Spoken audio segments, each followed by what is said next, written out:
Trigonometric identities. Certainly one of the banes of a pre-calculus student's existence around this time of year. What I'm going to do in this video, I'm going to talk about where some of these identities come from, kind of what they're called. They're kind of broken into three different families. And then see how we can use these things to simplify what might look like complex trig expressions. And then a little bit later on, not in this video, later on, like in the next section, we're going to talk about actually proving identities and kind of going through a step-by-step process to show that one side of an equation is actually equal to the other side. So you see some of them on your screen right now. Some of them probably look familiar to you, other ones may not look very familiar, but we're going to talk about where some of these things come from and again, kind of how they're used. So the first family we're going to talk about are called the reciprocal identities, and these you're probably pretty familiar with already just from working with solving triangles and SOHCAHTOA and stuff like that. So the first one of the reciprocal identities is sine x equals 1 over cosecant x. Again, I don't think that's going to be a surprise to many of you, so I'll go and put the rest of them up there real fast. If you're not familiar with these or you haven't seen these before, you can pause the video real fast and kind of jot those in your notes. But the ones you're going to use more often out of these are the relationship between secant and cosecant and the relationship between cosine and secant. Because those, the tangent equals 1 over cotangent, it is true, but we don't use that a whole lot. But we'll certainly use the cosecant and the cosecant relationships there once in a while. The second family that we're going to talk about are called the quotient identities, and these you're familiar with also. I know in my class fairly frequently I talk about what is another way to think of tangent, and we know that tangent is equal to sine over cosine, which is certainly correct. So we call those quotient identities, the tangent equals sine over cosine, and also cotangent equals cosine over sine. These are really useful when we start simplifying expressions and doing the proofs a little bit later on. Because sometimes kind of the only thing you see to do is to be able to write an entire expression just in terms of sines and cosines. So this can be pretty helpful. Again, if you need to jot those down, you can, but I think you probably have those in your head already. And then the last family that we need to talk about is a group of identities called the Pythagorean identities. Why are they called Pythagorean identities? You probably have a guess, but let's take a look and see. If you choose any angle you want to, and I'm going to use one off the unit circle just to make it a little bit easier, and you figure out what does sine squared plus cosine squared equal. So again, just because it's the first one, I'm going to choose the 30-degree angle, or pi over 6, and we're going to see what does sine squared plus cosine squared equal. So if we take the two legs of the triangle, we know that root 3 over 2 squared plus 1/2 squared would be equal to my hypotenuse. So let's see what that equals. So root 3 over 2 squared is 3/4. 1/2 squared is 1/4. Add those together, and sure enough, you get 1. 3/4 plus 1/4. 1 equals 8 squared. So we know that the hypotenuse equals 1, which again should not be too surprising, knowing we have the unit circle, and that unit meant that the radius of the circle was 1. Now, this is certainly not a rigorous proof of this, but if you choose any angle you want to and find the cosine and the sine value, if you square those and add them together and take the square root, it's always going to equal 1. So sine squared plus cosine squared equals 1 all the time. So that's what we call kind of our basic Pythagorean identity. And that's one you should definitely write down and kind of start knowing. We will use that a lot in one form or another. And speaking of those other forms, it might come in all shapes and sizes here. We can add something or subtract something from both sides and have an equivalent form of that Pythagorean identity. We can also multiply and divide something on both sides. So these things can look all kinds of different. Let's see about a couple of examples on this and some very common ones that you'll see pretty frequently. If I just subtract cosine squared from both sides, what happens? Well, I end up getting sine squared theta equals 1 minus cosine squared theta. So that's something that might crop up once in a while. If you see 1 minus cosine squared, we know that's equal to sine squared. Or if I now subtract 1 from both sides from what I have already, now it becomes sine squared theta minus 1 equals negative cosine squared theta. So maybe that'll be useful too. The list goes on, obviously. So we can do all kinds of stuff, kind of going back and forth, and use it in any way you want to, as long as we're kind of obeying the laws of algebra. How about if we go back to the original, sine squared plus cos squared equals 1, what if I divide everything by cosine squared? Well, if I do that, I've got sine squared theta over cosine squared theta plus cosine squared theta over cos squared theta equals 1 over cos squared theta. And what does that become? Well, sine squared over cosine squared, from the quotient identities, we know that's tangent squared. Cosine squared over cosine squared, that's just 1. And then 1 over cosine squared, again, from the reciprocal identities, we know that's secant squared. So that's something you're going to see pretty frequently too, is it written as tangent squared plus 1 equals secant squared. We can do the same thing, going back to the original, dividing it by sine squared. I'm not going to work it all out this time, but if you divide each term by sine squared, you end up getting 1 plus cotangent squared equals cosecant squared. And obviously, you know, for each of these last two, I can subtract 1 from both sides. I can manipulate that thing all over the place. So there's all kinds of other options that that you might see and be able to use. And I could sit there all day and list them all out, but I'm not going to do that. So, but we have, these are called, these guys right here, the sine squared plus cosine squared, tangent squared plus 1, and the 1 plus cotangent squared. These are kind of what I call the basic form of the Pythagorean identities. And I have those written right there for you. So again, if you want to kind of write those down, we'll definitely be seeing those and using those in one form or another as we kind of go through the process of simplifying these things. So how can we use these things? What do we do? Oh, the one thing I almost forgot. Notice the identities do not hold if the trig functions are not squared. For example, if you just see sine plus cosine, that does not equal 1. And that should sound common sense, but I see a lot of students kind of try to take shortcuts on that. They have to be squared for these things to hold. So please keep that in mind as we go forward. So what do we look at? So if I want to start simplifying these things, so this is the first one we're going to do right here. The sine x cosine squared x minus sine x. And I want to simplify that to maybe get that into a kind of a gentler form, maybe that looks a little better. What do we look for? A couple of different techniques. Can we factor out a GCF?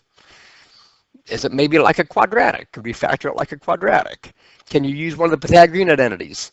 Can you use a reciprocal or quotient identity to rewrite all the terms of sine or cosine? If all else fails, do that.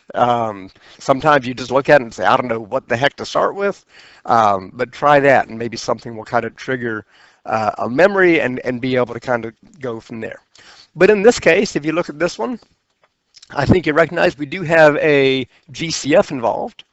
So I can factor out a sine x, and if I do that, I'm left with cosine squared x minus 1. And then once I have that quantity, I go back to my Pythagorean identities, and I see that this part right here, this cosine squared x minus 1, if I manipulate my Pythagorean identity, that becomes negative sine squared.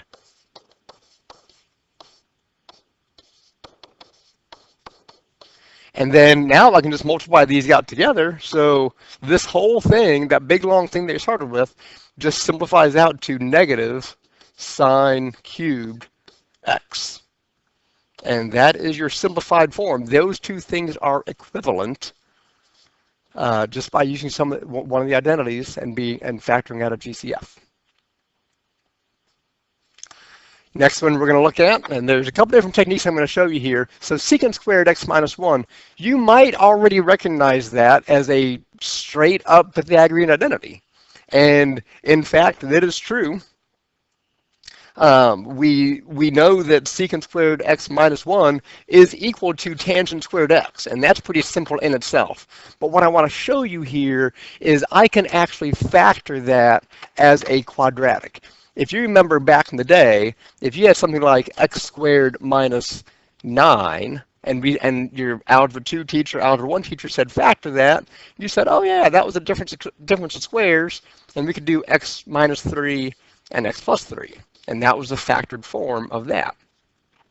I can do the same trick here, because if I let like u, some kind of dummy variable, equal secant x, then I can write this thing as u squared minus 1, which becomes u minus 1, u plus 1, and then just resubstituting what u really stood for, secant x minus 1 and secant x plus 1.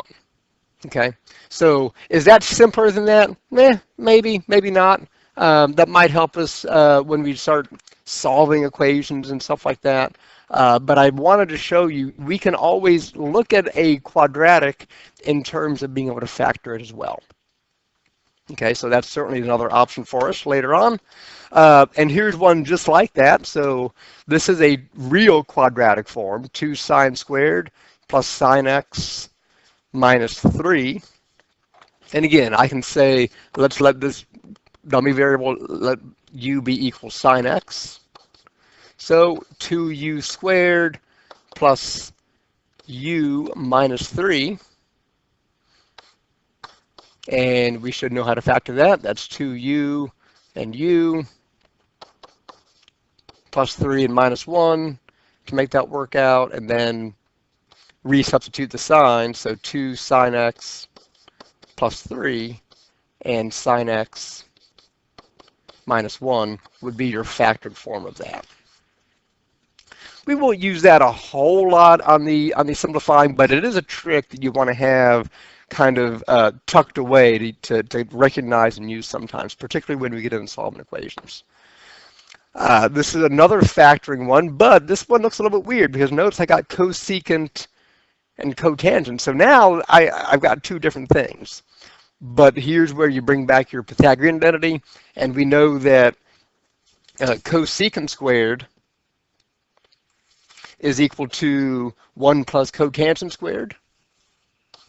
So I can write this first term as 1 plus cotangent squared minus cotangent x minus 3. And oh look, now, and notice these are not like terms, but I can combine the 1 and the negative 3. So I got cotangent squared x minus cotangent x. Oops. Minus 2. And I can do the same trick with the dummy variable. I'm just going to go and factor it out directly. Cotangent x, and I know I've got minus 2 and plus 1. So that is the same thing as saying cosecant squared x minus cotangent x minus 3. Okay, so what else is there? So there's this guy, sine theta plus cotangent theta cos theta. How could we simplify that, make it a little easier? You might say, well, there's no GCF, there's not a quadratic, we're not factoring it, so what can we do here? Notice my cotangent, I can rewrite that as sine and cosine, and that's one of the tricks that we talked about a minute ago. So if I rewrite that, I got sine theta plus cos theta over sine theta times cos theta. All right, so let's see what happens here. So we have sine theta plus, and I can call that over 1 and multiply those two terms together. So cosine squared theta over sine theta. You might say to yourself, well, I still don't see a whole lot to do, but if all else fails, combine fractions. And how do we combine fractions? We have to have a common denominator. So multiply this by sine theta over sine theta.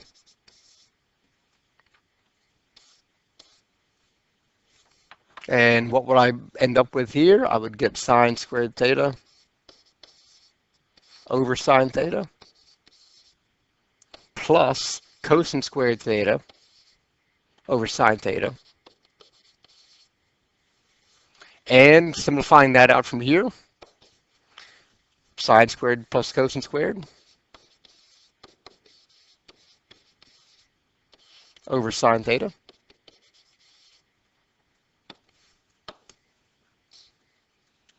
And then we see that should be setting off alarm bells in your head that the numerator, sine squared plus cosine squared, is equal to 1 over sine theta, which we can use the reciprocal identity and write that as cosecant theta.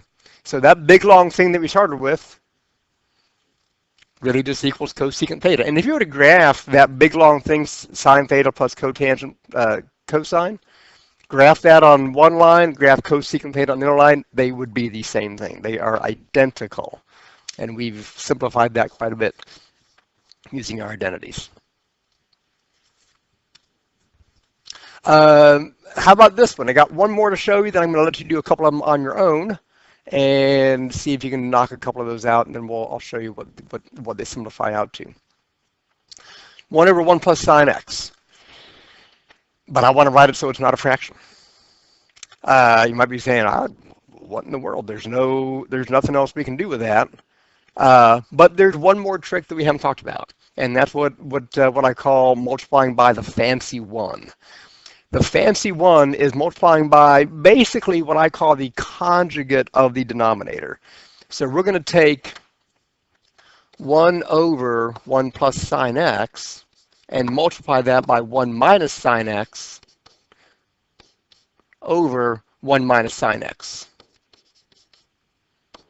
So you notice this whole quantity here is really just 1. That's why I call it a fancy one. Well, I'm going to multiply that out and then see what happens. So the numerator, 1 minus sine x, there's nothing crazy there. And then the denominator, whether you're a FOIL method or a box method person, whatever you get, so we have 1 times 1, which is 1.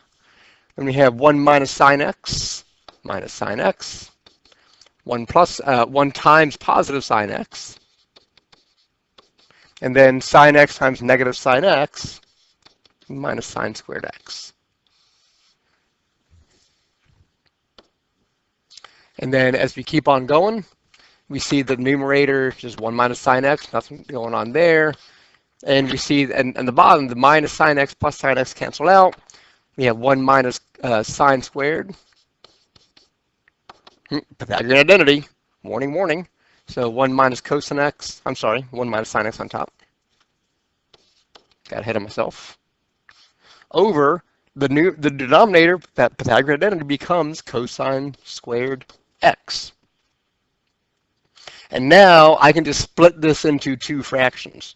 So this now becomes 1 over cosine squared x minus sine x over cosine x, cosine squared x, I should say. And I can use my reciprocal identity on the first term. 1 over cosine squared x is secant squared x minus, and then this guy right here, my second term, I can write this as sine x over cosine x times 1 over cosine x. I can split that cosine x into two different things. So that tells me sine x over cosine x is tangent x times secant x. So we have taken that 1 over 1 plus sine x and written it so it's not even a fraction anymore. Secant squared minus tangent times secant. Okay. Is it simpler? Not really, in all honesty. but it is a trick that will be useful moving forward, especially when you get into proofs and stuff like that. So that's all the tricks you need to have kind of for your toolbox. Here's a few problems. If you want to pause the video for a little bit and see if you can simplify those on your own and kind of figure something out to do. And I'm going to go through in about 10 seconds and just show you what the answers are. I'm not even going to work them out, but see if you got that same thing there.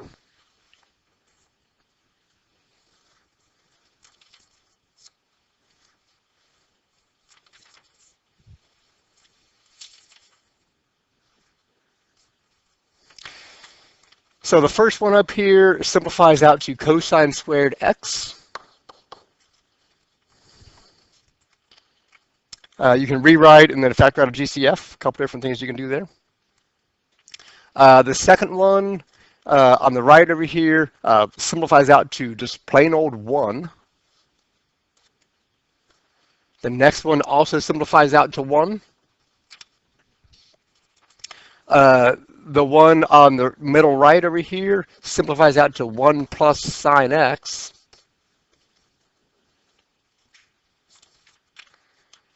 And the last two, the one on the bottom left comes out to be cosine squared x.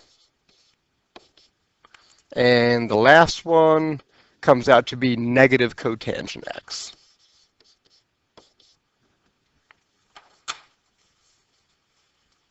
I'll do another short video, kind of a companion to this one, where I actually work these out, but I'm running a little bit long on this one, I think, and so I don't want to keep you here all day if you got those answers.